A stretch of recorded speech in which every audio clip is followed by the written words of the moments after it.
This is Basic, the Atari BASIC Podcast.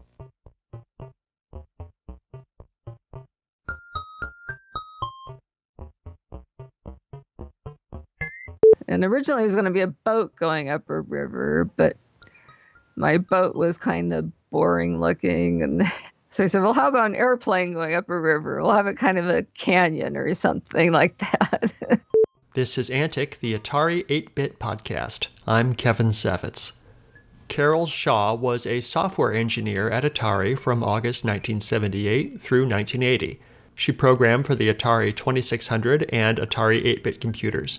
She programmed 3D Tic-Tac-Toe for the Atari 800 and 2600 and the math application Calculator. She worked on Video Checkers, Othello, and Super Breakout for the 2600. She also co-wrote the Atari BASIC Reference Manual.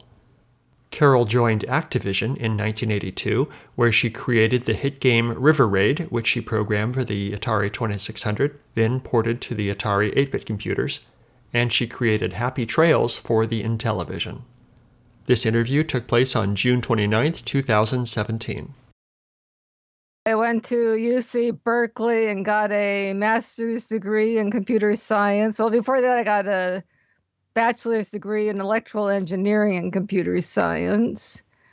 And I worked on an engineering cooperative work study program where you would go to school for 6 months full time, and then you would work 6 months full time in industry and get some work experience. So I worked at ESL and did some assembly language programming, and then I worked at Amdahl and also did assembly language programming. So I had quite a bit of experience before I even finished college. And then I interviewed with a bunch of companies, and one of them was Atari, as I was finishing up my master's degree. And I talked to Al Miller at Atari, and he was doing a Hangman game, and that looked fun. And I got a bunch of offers, but the Atari offer looked like the most fun. You know, gee, I could program video games for a living. Sure. Yeah. Nice. So you started, I believe, in August 1978. Does that sound about right? Yeah.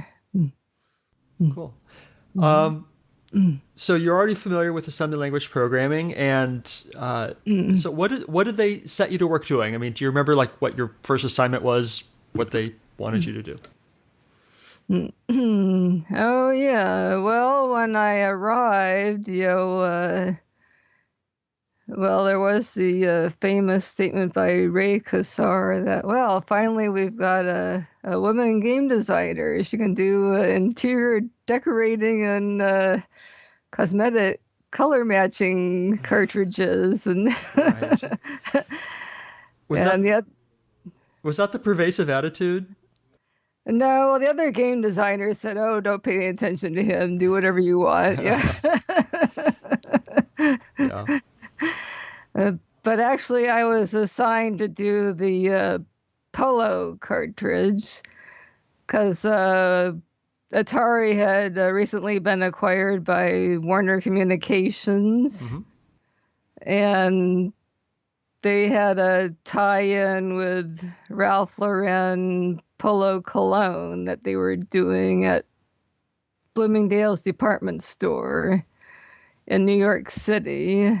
And they wanted to have Polo games playing on Atari video computer systems throughout the department store. So they wanted a Polo game. This was for the 2600, right? Yeah. So that seems like a marketing stretch. I know you didn't make that choice, but it doesn't seem like kids who play video games are going to want to play a Ralph Lauren branded Polo game, but okay. So I was assigned this game, and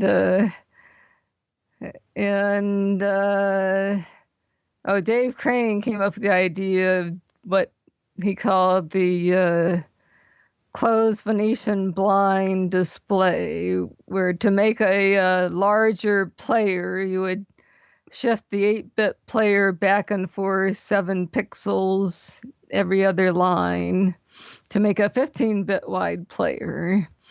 And then on alternate frames, you would fill in the other lines.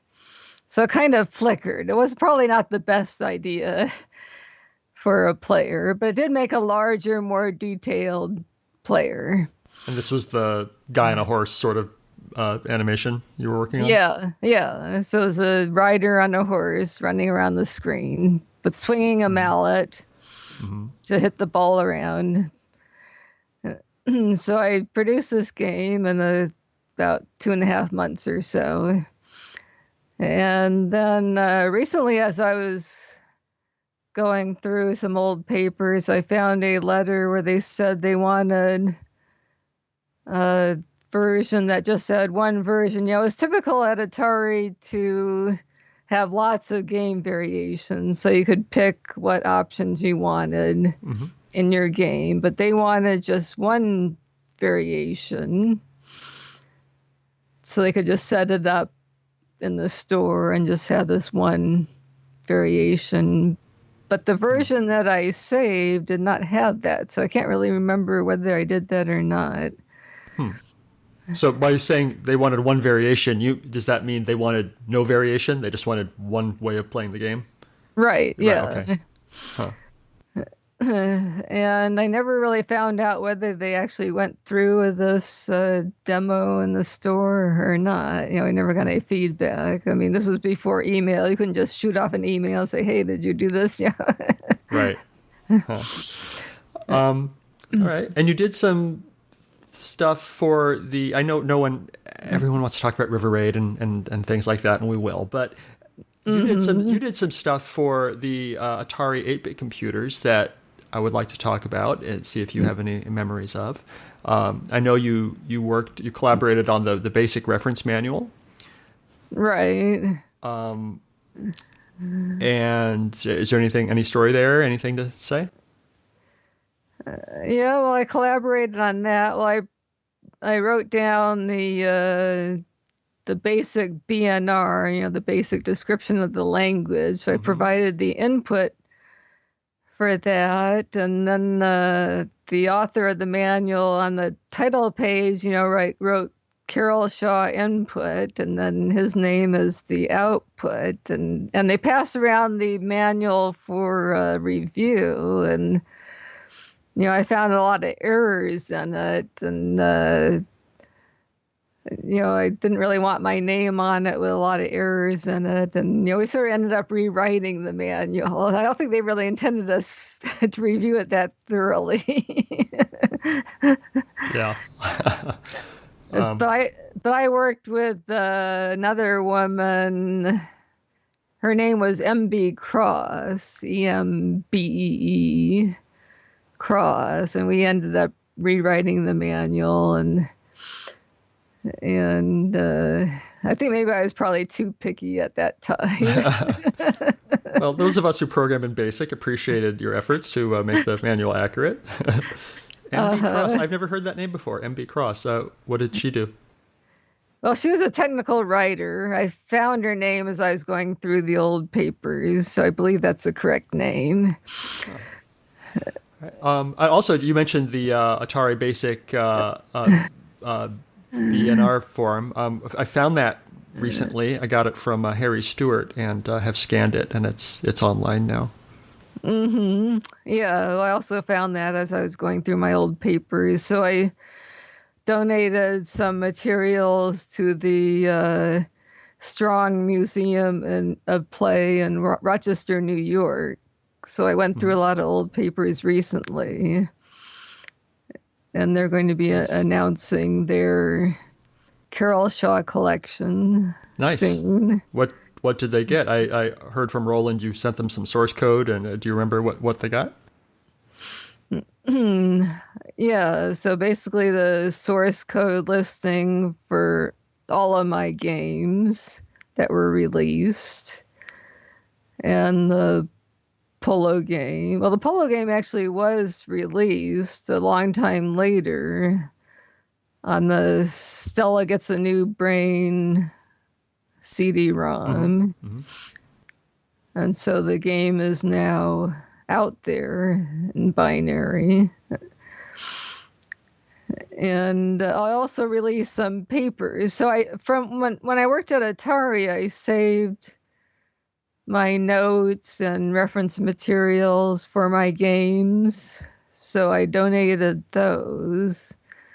When I worked at Activision, I didn't really save a lot of reference materials. I just saved the source listing. So I didn't have a lot, for my work on River Raid. I just had the source listing for River Raid. But when I worked at Atari, I had folders, manila folders with a bunch of reference materials. So like when I did checkers, I played games. I played the checkers games against other checkers playing machines to see which was better, and I had the play blight play blow blow blight blow games that I wrote down, and I also had on my 3D Tic-Tac-Toe, there was a guy who actually proved that the first player could always win in the 4x4x4 Tic-Tac-Toe. And I got a preprint of his paper. Oren Pasternak was the guy. So he sent me a preprint of his paper, and so that's there, and a letter from him, and my reply to his letter. And nice. Did that affect the game? I mean, did you have to change the game because of that? Well, he actually had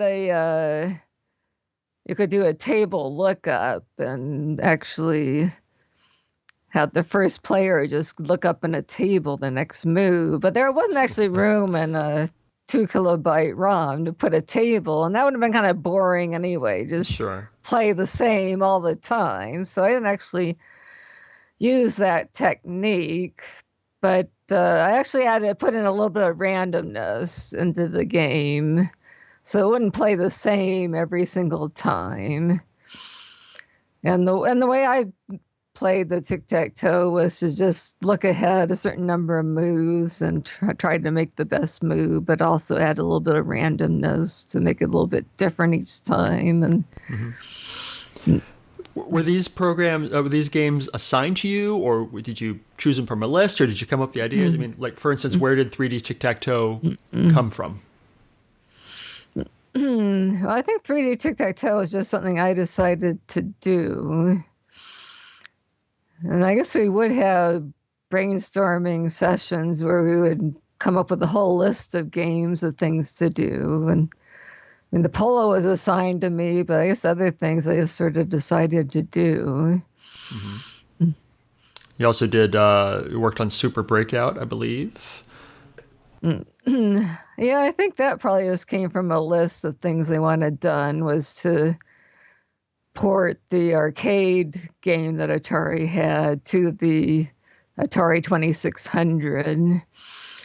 So I did the kernel, which was the part that actually draws the display on a TV set. So I programmed that part of the game, and then let's see, it was Nick Turner who actually did the rest of the game.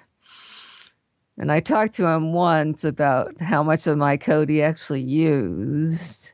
I can't remember what he said, but I did donate to the Strong Museum my part of the code, the listing for that. Nice. So what compelled you, do you think, to save all that stuff? Was it just dumb luck or a sense of history?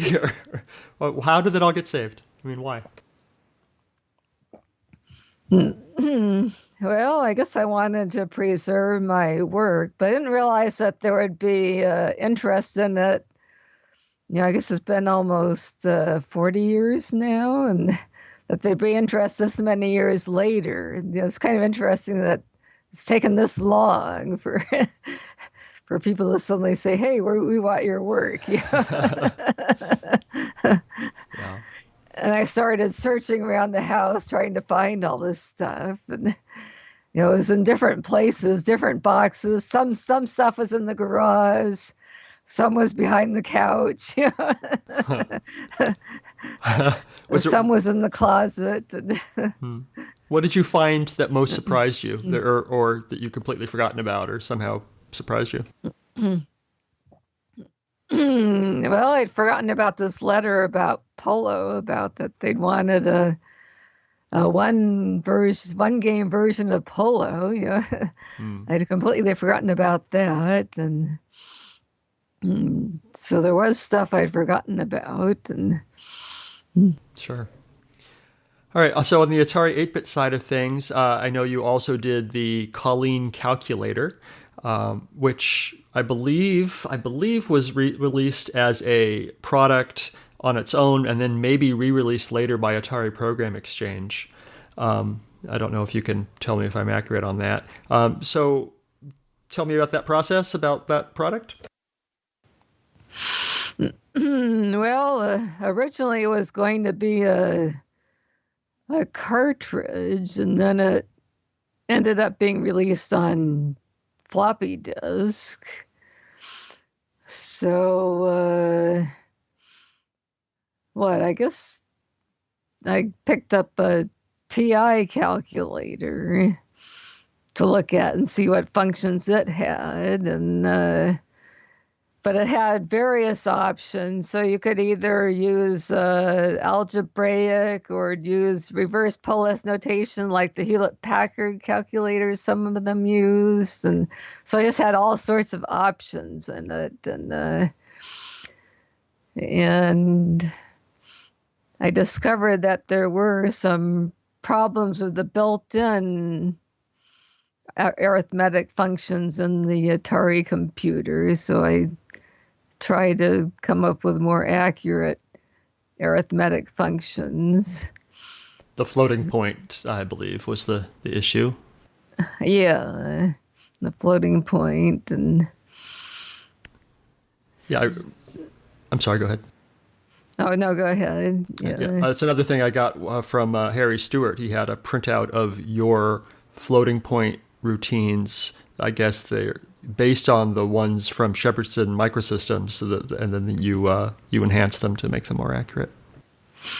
Right. Yeah, I attempted to make them more accurate. And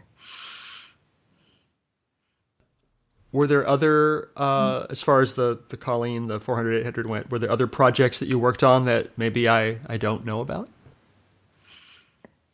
Well, I was starting to do checkers on the 800, but at some point they decided they didn't want more games on it. They were trying to make it more of a serious computer, which is probably a mistake because it was designed to do games and was really good at doing games. And they probably should have positioned it as a computer that could also do games really well. And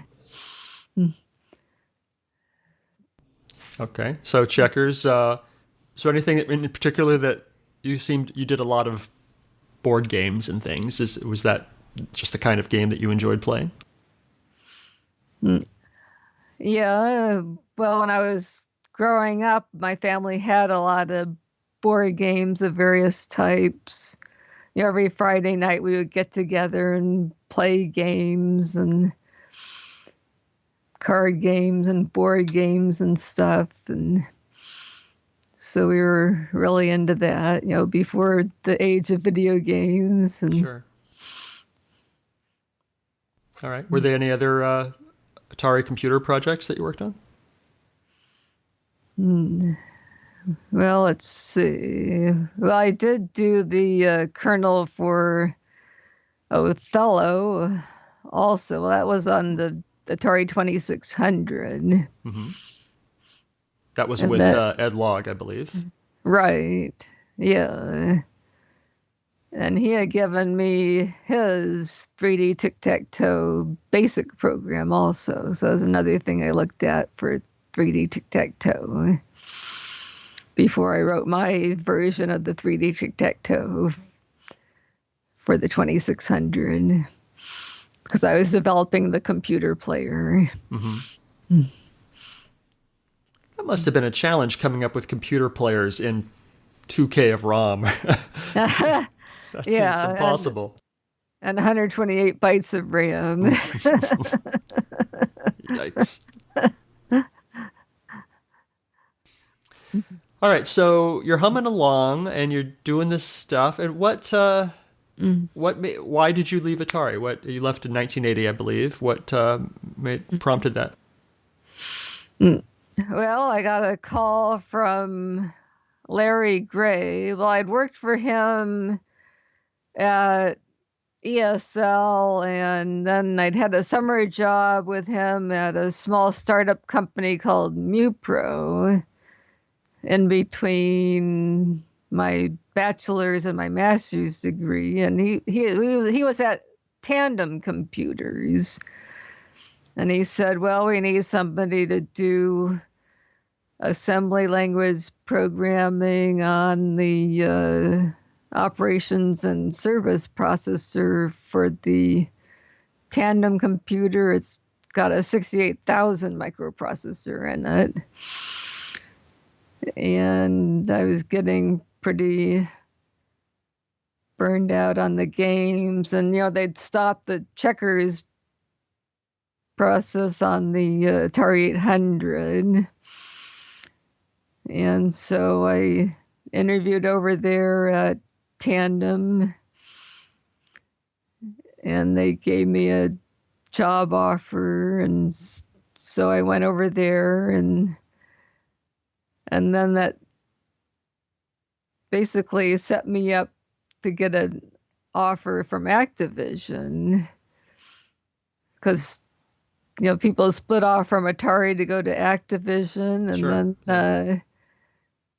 And then there was a deal where Activision couldn't steal people away from Atari. But they could steal people away from Tandem all they wanted, right? Yeah. I mean, I didn't plan it that way, but that's Right. the way it worked out. But before we get to Activision, I'm curious, you said you were burning out at Atari. I'm wondering, why? Was it the management? Were you not being treated well? Was it just you were sick of games? I mean, can I have a sense of why you left? Well, it's very challenging work, programming with 128 bytes of RAM and Sure. for 2 or 4K of ROM. Yeah. And if they didn't want games on the Atari 800, I would have rather have done that, I guess. But they didn't really want the games on that, so. Yeah. Okay. So, so we're going to gently skip over Tandem, and then so Activision wants you, and I assume you know those guys, you knew them from Atari. So you got there, and yeah. So Al Miller called me up one day and said, we're interested in hiring you at Activision, and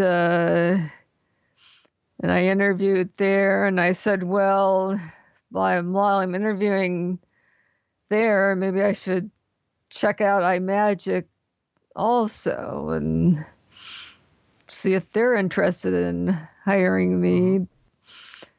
And I interviewed there, but they said, well, you haven't really done action games. So they turned me down. But Activision made me an offer, so I went there, and I was thinking, gee, action games are where the action is, huh? Maybe I'll do an action game. Okay. So what was the first thing you did there? So the first thing I did there was River Raid. Okay. So where did the idea come from? Again, was this something that was handed to you, or something that you came up with, or something from a list? Well, it was inspired by an arcade game Scramble. Okay, sure. It was a scrolling shooter. Yeah, horizontal shooting game, I believe. Yeah. Yeah. So I decided I would do a scrolling shooter. And horizontal scrolling of the playfield would not have worked all that well because the playfield was 4 pixels wide. So horizontal scrolling would have kind of jumped 4 pixels. So that wouldn't have been all that well. So I said, how about vertical scrolling? We could scroll by 1 line.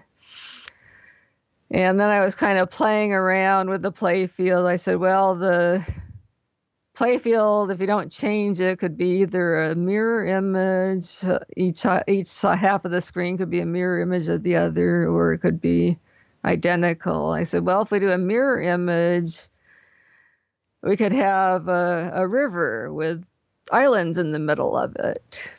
So we'll make it a river. And we'll have it vertically scrolling. And originally it was going to be a boat going up a river, but my boat was kind of boring looking. And so I said, well, how about an airplane going up a river? We'll have it kind of a canyon or something like that. Yeah. And then it became a jet going up a river. And so that's... And I think it was Dave Crane who came up with the idea of the bridges. I think maybe dams or something at each section, but Dave Crane came up with the bridge between each section. And he came up with that graphic. But I guess it was pretty much my idea to have the pseudorandom number generator that determine the width of the various sections of the river. Mm-hmm. So you go from one width to another width, and then the landscape would change. And so I just came up with that idea. And then you could just keep going on and on and on, and it would keep being different. So with only 4K of ROM, you could have quite a bit of variety to the thing. Mm-hmm. Nice. How long did it take to create? The 2600 version came first, is that right? Yeah, so I think it took about 6 months to do that. Wow. And the way I remember it is that, I announced that it was done, but the senior game designers thought it needed a bit more work before it was done. But I had really crammed it into 4K, and it was hard to make any changes when you'd really crunched it down and so on. So I had Al Miller take a look and figure out how to squeeze out a few more bytes so I could make a few more changes and get it approved for release. Do you remember what they wanted changed? Well, I can't remember what changes were made at that point in time. But I finally did get it approved for release, and it came out around Christmas of 82. I started work at the beginning of 82, and it came out around 82, but I'd gone on and was working on, I guess, Happy Trails, and then finished the River Raid at some point, and it was released. And now, River Raid ended up being like a big Christmas hit, didn't it? I mean, it was yeah. And were you getting royalties off of it? That was the Activision deal, right? Well, since I was an employee, I did not get royalties. The way they worked it was they gave you stock options and a salary, and then they would give you an annual cash bonus each. So, but the bonuses were quite nice. And the salary, they gave me a raise, so the salary was quite nice. But once I left the company, then I did not get royalties. There were other people that worked at independent companies that got royalty deals. All right. But sounds like they made it worth your time. Right. Good. Nice. All right. So you worked on River Raid, and I want to go back one more time to it. It was a huge hit, and was there?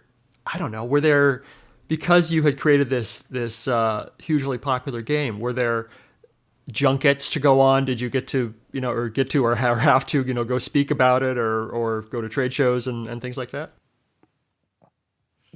Well, we went to the Consumer Electronics Show in Las Vegas in January, and then in Chicago in June. So I remember when I went to the Consumer Electronics Show that January, that there was a time when I was waiting for the elevator in the hotel, and the elevator doors open, and there were all the salespeople, and they all applauded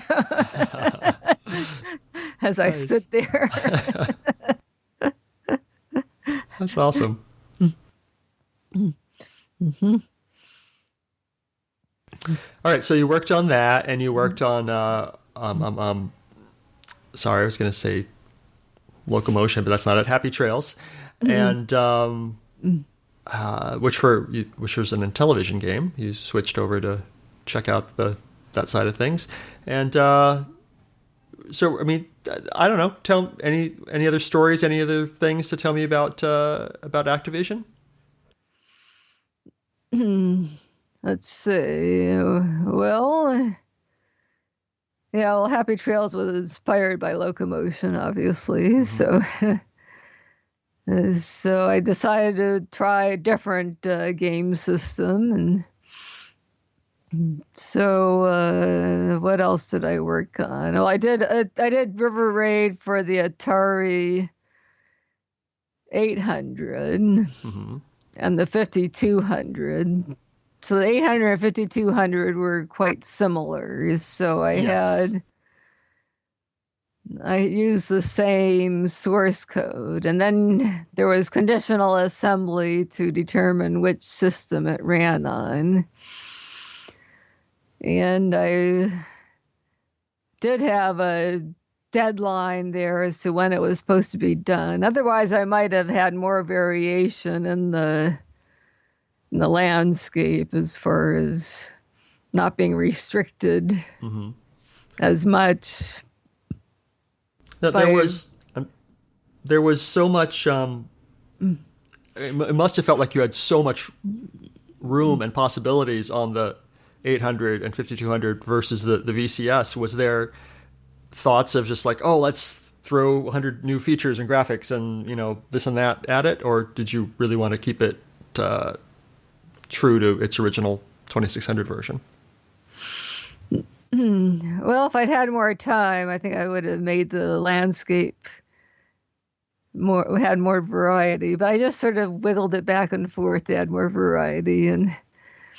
But I did have an idea that I would have had more branching and stuff, and had the right half more variety. I guess my husband came up with the idea that you could have had, if you went to the right, it would do one thing, went to the left, it would do something different. It would have been like a delta in a river that would kept branching and branching and branching, and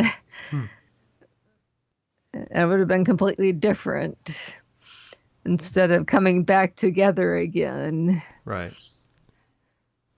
But I didn't have time to do that, so it was pretty much just port it over and add a few different things like balloons and tanks that shoot at you and things, and add a few features, and otherwise have it pretty much the same. And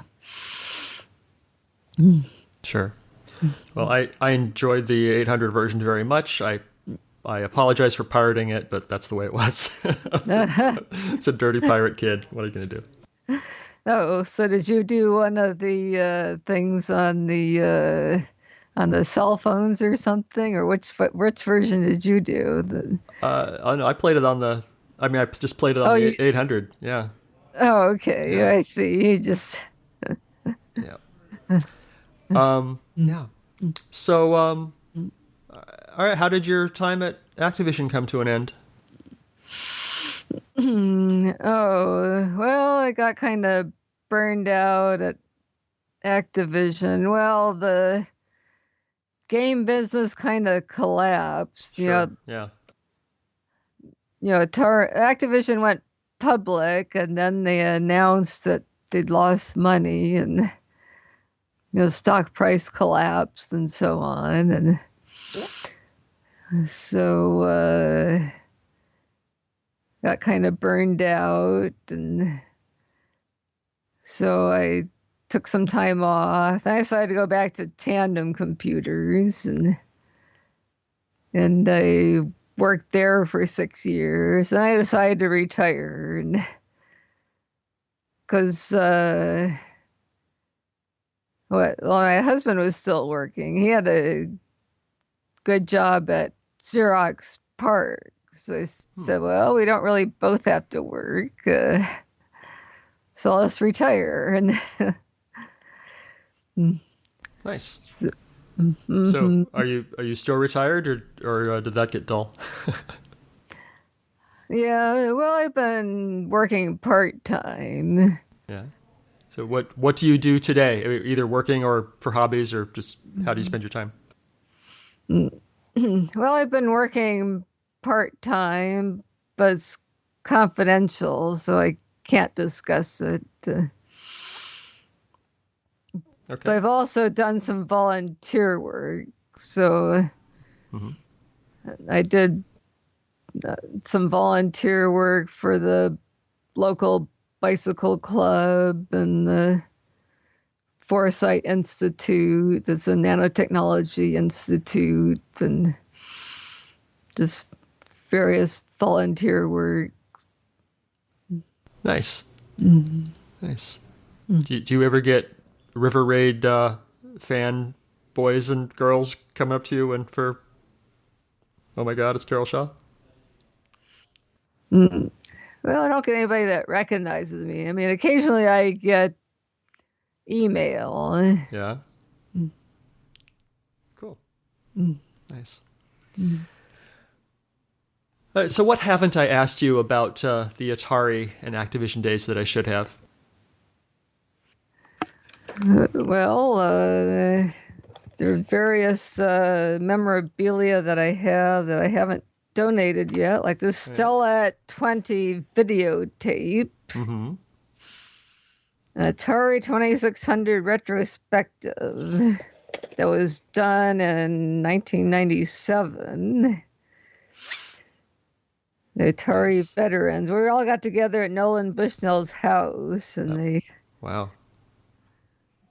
took video of us. That must have been fun or horrifying. I'm not sure.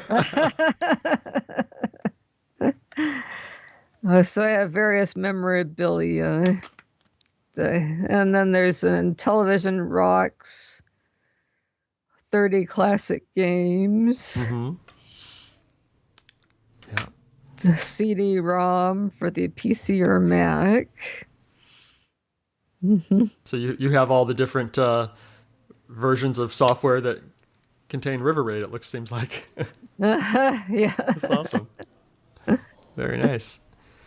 So did you end up donating all your papers to the Strong, or do you still have stuff that you're still sitting on? I guess I donated most of the stuff. And like I said, there's a couple of things that I kept, but sure. Memorabilia thing. That's awesome. I think I have what I need, Carol. Thank you so much. Okay, well, thank you.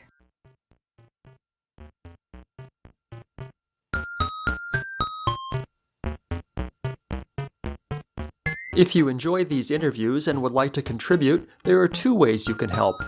You can help fund these interviews directly by contributing to my Patreon. A small monthly contribution will help offset the expenses of making these oral history interviews.